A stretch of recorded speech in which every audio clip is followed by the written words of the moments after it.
Hello, everyone, and welcome to a new episode of Purple Ponderings with Pankaj. Today, I'm very excited to have on our show Gabe from Makusafe.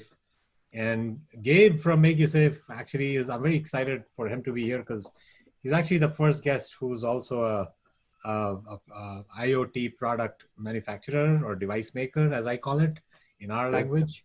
And someone that Gabe may not know this, but few of the guests that I've interviewed have always told me at the end that, look, listen, you should have someone who's also making these cool devices to be on your show. So I'm super excited, also because I've heard of such great things about his company that I'm sure we'll all learn a little bit about. So before we begin, Gabe, would you mind just taking a few minutes and just sharing a little bit about your background and your company, and where you are today? Yeah, well, thank you so much for having me on. I'm excited for the conversation. Of course, any fellow IoT nerd, anybody that's willing to go down that path of building a physical product, we've got some crazy in common, I guess. But I'm here in Iowa. Welcome to my dining room, as most of us, we're working remotely when we can. And I grew up here in Iowa. I'm the son of a father who was a machinist for most of my life. And then for the last 20 years, in fact, he just took retirement here during the pandemic. But for 20 years, he was a safety manager at a facility where at its peak, I think there was about 2,000 employees that he was responsible for sending home at the end of the day. I met my wife in college. And I wasn't sure exactly what I was going to do. I think I tried like 3 different majors while I was in college, and I ended up getting a degree in business because it's general and can kind of do anything with it. And about 13 years ago or so, I decided to leave what had been a 7-year career in retail to get into the entrepreneurial space and start my first business. And I've had kind of just a winding path of things that have led me to Makusafe and where we are today. Excellent, excellent. So, with that background, Gabe, I'm going to just launch right into the topic that's very near and dear to, I think, both of us, which is IoT. And I just wanted you to just share a little bit about, your perspective on sort of some of these emerging technologies, especially IoT, the fact that you made a bet on it with your startup. So talk to me a little bit about how that happened and why that happened. Yeah, I think first, I like to look at the problem that we're trying to solve, right? I've really fallen in love with solving the problem, not even necessarily with just Makusafe solving the problem, but anybody that's helping solve the problem. And that problem is too many people lose their life at work every single day. Around the globe, more than 1,000 people every single day die in a workplace accident. Which that's a lot of dinner tables that are missing dads and moms and brothers and sisters. And so having a father that worked in manufacturing, pretty heavy industrial manufacturing, and then transitioned into safety, that was always kind of impressed upon me. And so a few years back, I was actually out touring some manufacturing facilities. I was doing a podcast of my own on manufacturing facilities, mostly here in Iowa, but I did travel a bit outside of Iowa to tour some. But I was touring a facility when they were surprised by OSHA. OSHA came in to do an audit of the environment because some of their employees had been experiencing hearing loss. And that was my first exposure to the understanding that a workplace environment, right, the physical surroundings of a person and the environmental surroundings of a person could actually impact their health, their well-being, their happiness, their ability to do their job. And not only are those things critical to their safety, but they're also governed by laws and rules and regulations. And so that was kind of the aha moment. And that was probably, maybe 4.5 years ago now. That happened. And really what that inspired me to do is reach out to one of the smartest guys I know. That's my co-founder, Mark Frederick. He was in IoT at the time at IBM, and I had done a couple hackathons with the guy and gotten to know him that way. And so I reached out to him and I said, hey, I think the world could really benefit from a change in perspective about how we deal with workplace environments. And that perspective at the time was everything is done reactively, right? Somebody collapses and then we go and we find out that it's too hot or the air quality was really poor, right? Everything is always reactive. So I said, why can't we be constantly gathering the information about the environment around the worker, and process that in real time to understand when things begin to trend in a negative direction for that person. And the other thing that was really important is we wanted to do it from directly on the individual worker, because as you know, you've probably been inside of a manufacturing facility, many people have, the environment can be so different even if you're just a few feet away from somebody. If you and I are on opposite ends of a machine, the way that machine sound comes off or the way the exhaust comes off, we could be just a few feet apart and be having totally different exposures, right? So we wanted that granularity so that we could really get into the data and be able to say, these are the things that start to cause the inflection of risk. And let's find those precursors as early as possible to prevent things. So that was what we started our journey doing about 4.5 years ago. Awesome. Awesome. So in this journey, you mentioned the problem that you're looking to solve. Um, that problem is a big one, right? Like you give the data that you just said, which is pretty impactful. 1,000 lives are lost every day because of these incidents. What are the other technology solutions that are at play that that are being used or were tried before IoT or before you came out with your specific solution? But because I'm assuming that this has been a problem that's been on for ages, and I'm just curious as to why, what was done to solve it before you started your company. Yeah, and if I might, I'll jump back to a quick story. About 100 years ago, actually 100 years ago last year, there was a factory explosion in my hometown of Cedar Rapids. And it just so happened that one of the workers was my great grandfather. And he was not wealthy, he was poor. So he rented a home on the property of the factory. And he had just walked home for dinner that night and walked out of the factory when it exploded. And he ended up spending a few weeks uncovering the bodies of his 43 coworkers from the factory rubble. And those things, although that's catastrophic, right? It was a starch factory, right? So combustibles and heat, that's really about all it took. We've come a long way in 100 years, but there's still more that can be done, right? If this many people are having problems. And so you're seeing a lot of things in place by way of automation and even more like safety guarding technology, right? Auto shutoffs and things like that. And we've gotten a lot better at keeping, everybody with 10 fingers and toes. But there's also still so much that can be learned about the human body and how conditions accelerate fatigue, right? And it's typically what we see is when really bad things happen, a worker sometimes will make a decision or do something different than they would under normal conditions. And sometimes they're just fatigued, whether it's, environmental conditions that accelerated that. Maybe they're experiencing heat exhaustion or they're, there's an air quality issue. Or just other things that are at play. And we've never gathered that data. That's the really interesting part. I mean, we'll put a thermostat on a wall 100 yards away from workers, and we'll say, hey, when that thing hits 90 degrees, we're going to go on heat protocol. But what about these 4 workers next to this machine where this machine is belching out heat and it's 115 right there, right? That's risk for the worker. So we've done a good job of progressing to a place where we're not having factories explode every single day. And that was very commonplace back then, or, more catastrophic accidents.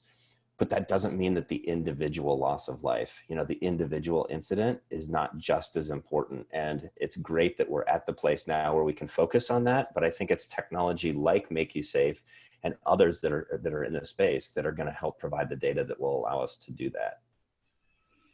Awesome. So great segue to my next question, which is, you mentioned you've been at this for about 4.5 years. You've collected a lot of data. What are some unique insights that you've gathered? Like, what have we learned, which is like maybe aha Oh insights man. from your perspective? Yeah.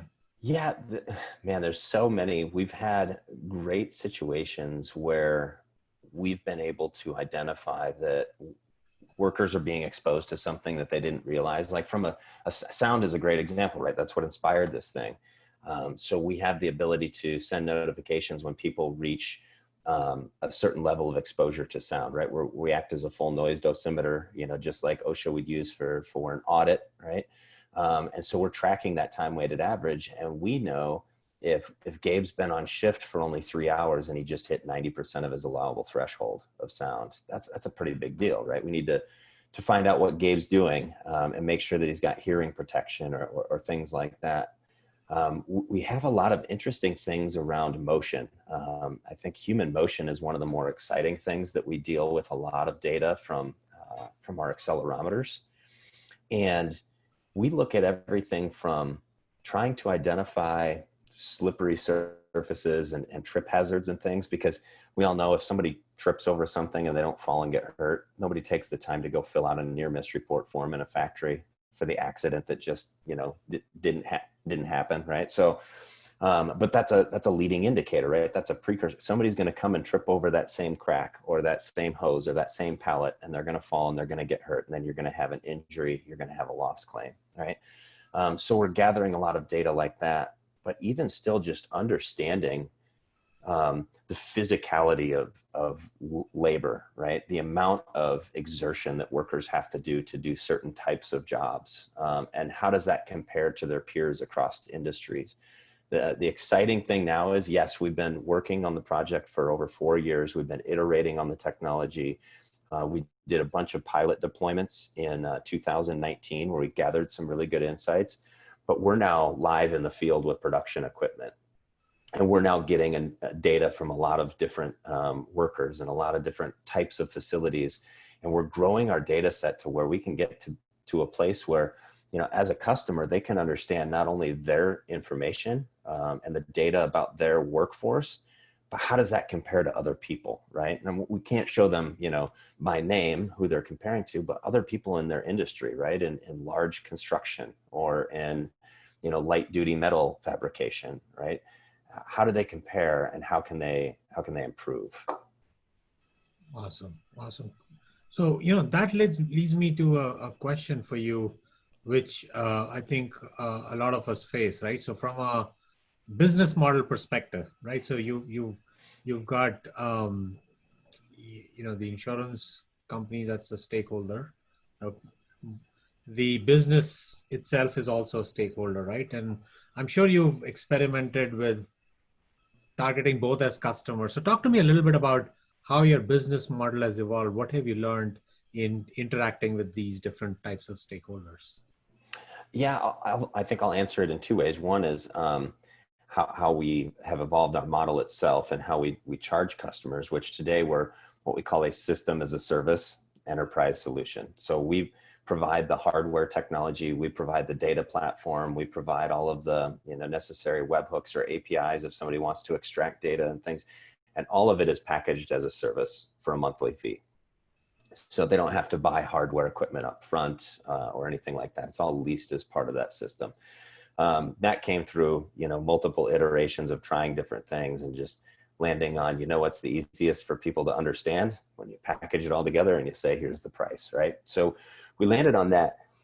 When we look at how we acquire customers, I would say today we have a pretty good 50-50 split right now between companies that we're working with where the insurance carrier brought that company to the table. They're either subsidizing the cost, they're paying outright for the cost, or they're offering some sort of subsidy or discount to the policyholder for having our technology.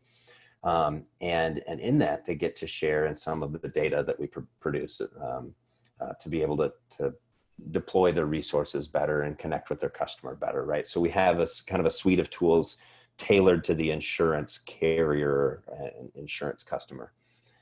Then the other side are very large, Fortune 500, Global 500 companies where they typically they are their own insurance company, right? They are self-insured. They'll have a reinsurance backing for something catastrophic, but for the most part, they're paying when, when Jerry gets a shoulder injury on the factory floor, they're paying for that. And when Sally trips over something and breaks her wrist, they're paying for that. So in those cases, it's very easy and tangible for us to be able to go in and run the technology for a period of time, have things get identified that they go through and they remediate those risks. And there's a lot of documentation that happens in our platform as they go through those processes. And we ask our customers, when something is identified and it is confirmed that it was a hazard and they went ahead and remediated it, we always ask them, what would that have cost you? What if that would have turned into an accident, what would that likely have cost you? And what we're finding from our customers is it's well over 1,000% ROI for what we're charging versus what we're actually finding and helping them identify and remediate with the technology, which is pretty exciting for early numbers. And we still have a lot to figure out from long-term impacts on mod scores and work comp premiums and things like that. But we're already seeing some significant improvements in things just right out of the gate. Got it. Got it. Got it. So, in dealing with these, whether it's the self-insured large global 500 companies or the insurance companies, right, which are that you're working with, selling to them is not easy, right? Or if it is, please tell me. I'm all ears. But tell me a little bit about sort of what are the obstacles, the hurdles that you've generally faced in the evolution of your company, and then talk to me about the one thing that if you wish like could change, right, that would completely put you on a different trajectory. I'll answer the second part first, right? The one thing that I wish could change quickly it is the speed at which insurance industry can use the data that we're producing and help us get the product into more people's hands, right? Because ultimately it's going to come back and benefit them, right? Yes, they're going to have less payouts, right, for losses, but it's going to help them build better relationships anyways, right? They're just going to be a better partner. So those are the things that we want to see happen. The challenges that we face in working in that industry, right, is one, it's heavily regulated, right? There's a lot of what can be done, what should be done. There's a lot of unknowns when you get into an entirely new space, right? Or doing something entirely new and different. Now, you can draw very easy parallels between what we're doing and things like telematics, which I know you're familiar with, right? We're doing very similar things. Instead of plugging it into a car, right? We're clipping it onto a person. So there's some commonalities there. But just the cycle for getting the conversations going and getting to a place where we can actually do something. Now, we've been fortunate that we've been having the conversations with many of them for, 2, 3 years. And we're at a place now where we have product, we're ready. And what we found was we have to come to the table with a pretty end-to-end, here's how it's going to work. Here's what we're going to do. Here's what we're going to provide. Here's all the documentation for it. Here's all the legalese that needs to be in place. Here's what we're going to do for your customer. Here's who owns the relationship. Here's who owns it. We have to spell all of that out and take it to them. And we found that is able to accelerate things through the process much better. Early on, we didn't know. I mean, I didn't know anything about insurance. So of course we were excited when they were interested in us. But when I would go and talk to them, we were unfortunately, we were looking for much more from them. We were looking for the hand-holding from them. And we had great partners out of the gate. I think like you've had Rob on from AF Group. They're excellent. Folks at EMC Insurance, we've done work with them. They've been excellent, right? And so they were willing to actually hold our hand a little bit in those early days and provide more to us.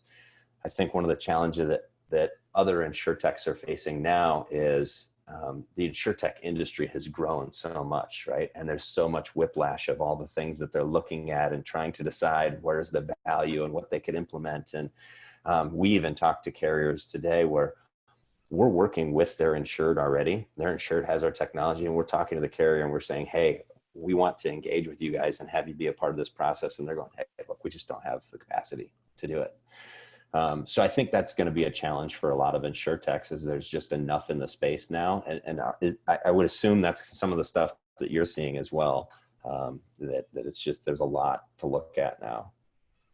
Yeah, I mean, I always feel that I've been in the insurance industry, but on the other side of the table for about 19-20 years, and the speed has not changed. I wish I could say that this is an industry that has morphed into something else. Maybe it will. Maybe there's a lot of forces which are coming at it now, which might make them more nimble. But I think it's still some way to go. You made an interesting point about like having that end-to-end answer, right, for someone, right? And Mm-hmm. you had the ability to work with a couple of the carriers earlier on, because that's really important for like evolution of our insurtech or any startup for that matter, right? To have that early feedback and guidance so that what are the things that you need to have answers for you to be successful, right? So tell me a little bit about what tell me the little story. I'm sure there's some story about like how did you get the first person to like back you and say, yep, you know what, we believe in it? Yeah, from an investment standpoint, we've been very, very fortunate. We've raised over $10 million in capital, which, as you know, is incredibly important for a physical product company, right? Just to get to a place where you can make the technology at a cost that doesn't make it cost prohibitive, right? So using tooling for injection molded parts and things like that, it takes a while to get there. And some of our earliest backers were folks in the manufacturing space, people who have workers, and they genuinely care. And I think this kind of goes back to the previous question too a little bit, that we're at a bit of an advantage because we can get traction outside of the insurance industry as well. Like, we're not reliant solely on insurance carriers to help us get the product out there, right? We have customers that they see the benefit, they know the benefit, it's right for their workers, so they'll pay for it. It's an added bonus oftentimes when we find out an insurance carrier is willing to take up some of that financial, that financial cost, which gives us a lot better potential runway, right? Because we're able to show traction and get traction in other places. If we were solely reliant on traction in the insurance industry, we wouldn't have gotten to more than 10 million raised. We just wouldn't be at the traction space that we need to be to raise that kind of capital. So we've seen, in those early days, it was a lot of the backers that my first question was, do you want to know this information? Right? You're a factory owner. Do you want to know that there's areas of your factory that are suboptimal for your workers? Or do you want plausible deniability so that when something happens, you go, oh, sorry, I didn't know that the environment sucked, And the reality is there's enough value, thankfully, for human life today and value of the human worker today by most companies that the companies we work with say, absolutely, we want to know that information.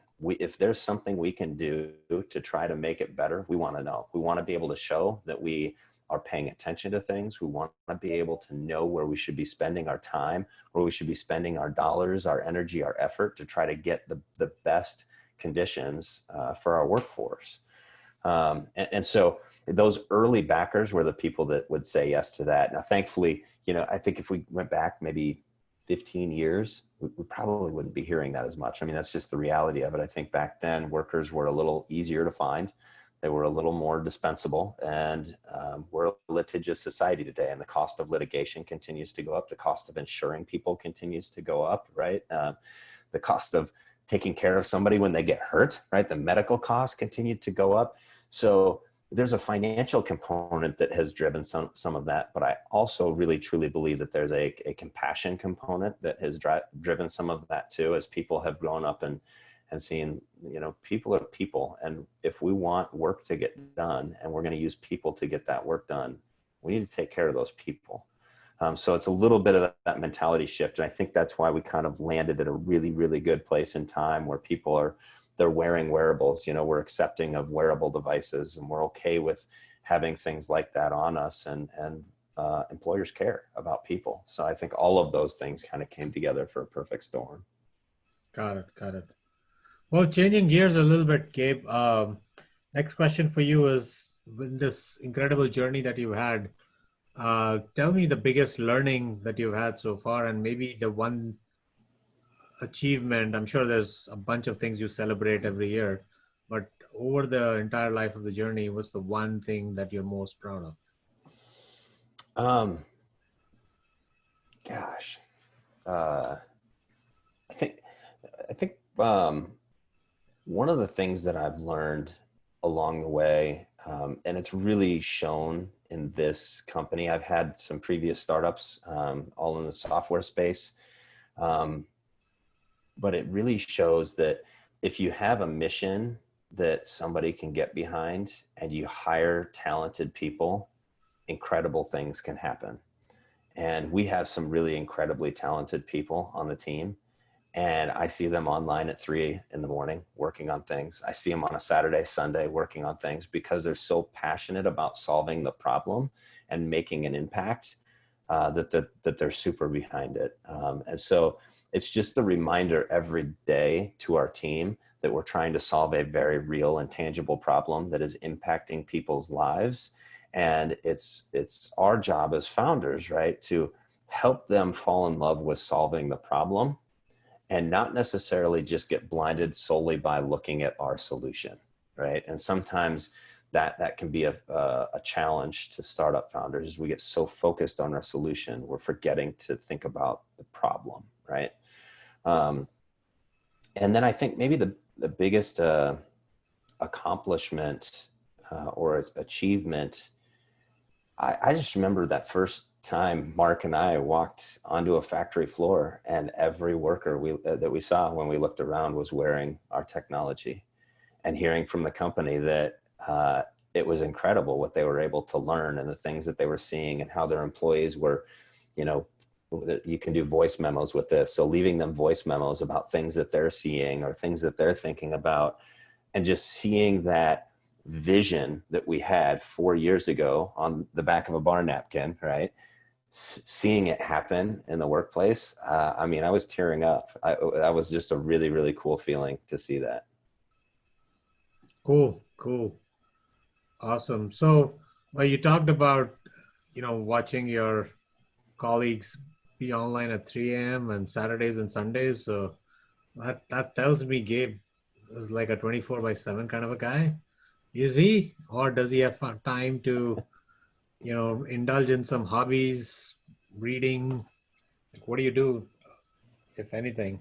Yeah, I love spending time with my boys. My boys are 8 and 5, and in a way, the pandemic, it's presented a lot of challenges for people, but it was really a blessing for me. I had been spending a lot of time away from family. I've been traveling more with Makusafe than I ever have in the rest of my life combined times 10. And I had trips to London, Singapore, Malaysia, Nashville, New York, Michigan, California. I had all of these trips booked, and it was going to be a pretty hard stretch. My wife works full time too, right? So it was going to be a really hard stretch, and I was going to be gone more over the course of 4 months than I was going to be home. And then boom, the pandemic hit, and all of this stuff that I thought was really incredibly important for me to do in order for our company to succeed didn't happen because I couldn't travel, but the results still came in because I was able to connect with people virtually, and I was able to, to do things from home, and everybody was in the same boat. It wasn't just that I couldn't travel. It was that nobody could travel. And so over the last, well, since March, I've spent more time with my family than I have in probably the last year, maybe 2 years. And it's been a super big blessing to spend time with both of my boys.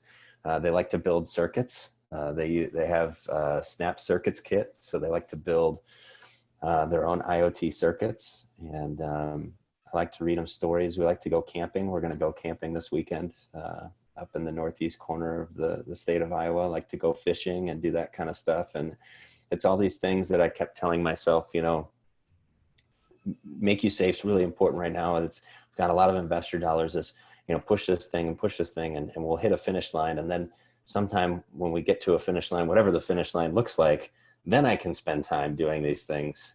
And we both know that we're just lying to ourselves, right? And so this forced me to really face that lie and really build some really good memories with my kids.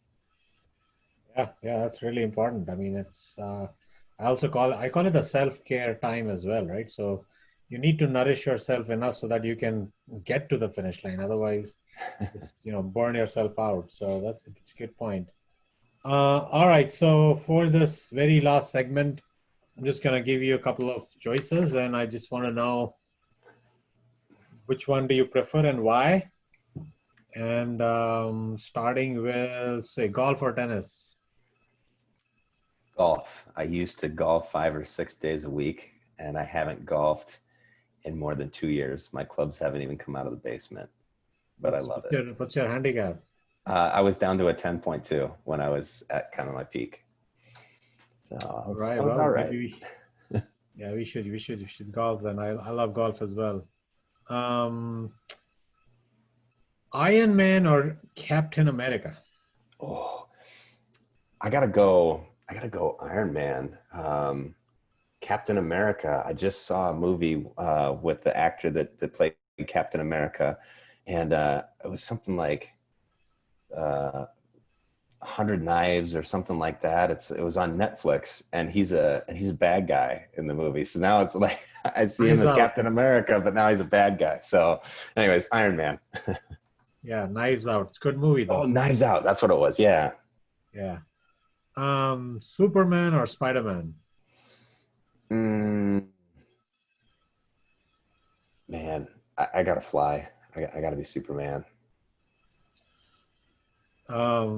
Favorite vacation spot? Iceland or Hawaii? Ooh, uh, man, before the pandemic, I would have definitely said Iceland. But now, like sitting on a sandy beach having a cocktail sounds pretty darn good. So I don't Yeah, know. I'll split. got it, got it. And then finally, Scarlett Johansson or Jennifer Aniston? uh, I don't really know much about what Scarlett Johansson was in. So Jennifer Aniston's a great actress. What was Scarlett Johansson and what would I know? So she's Black Widow, if you watch I Marvel. haven't seen that one, but All right. So no, it's yeah, okay. Jennifer Aniston it is. I mean, Friends is still, one of my favorite shows, and she's just the evergreen Rachel, right? yeah, timeless show for sure. Yeah, yeah. All right. And then just because we had the Last Dance come out, curious to know LeBron James or Michael Jordan? It's got to be MJ, man. I was in my formidable, impressionable sports years when the Dream Team happened, and of course they had B.J. Armstrong there for a while too, and he was an Iowa Hawkeye. So yeah, definitely go with Jordan. LeBron's awesome, just a freak of nature when it comes to physicality. But yeah, from a talent standpoint, it was Jordan. Got it. Well, that was it, Gabe. So that pretty much brings us to the end of the show. Is there anything that you want to share with our audience before we wrap up? Right. Just something that's been sticking with me lately is just having this time to reflect and enjoy life. There's so much negativity right now. There's so much division on social media and in the media and in the news, and people get they get addicted to being enraged and being outraged, right? And I just encourage people to remember that we're all human and every human life has value, and we're doing our part to try to make sure that people make it home and safe. But let's make it a world that people want to go home and be safe in. Yeah, I would agree with you. I think coronavirus, the one thing it has reminded us all is how in fight, how small we are, right, in the overall scheme of things. Yeah. a small microbe, a virus can, completely dominate us in a very brutal fashion. So yeah, everything else is just, little things that we can always overcome. So yep, right on point. So, well, with that, we do come to an end of this show. Gabe, thank you. Thank This was you. amazing. Appreciate your spending some time with us. And with that, we come to an end of this edition of Purple Ponderings with Pankaj. Till next time, bye bye.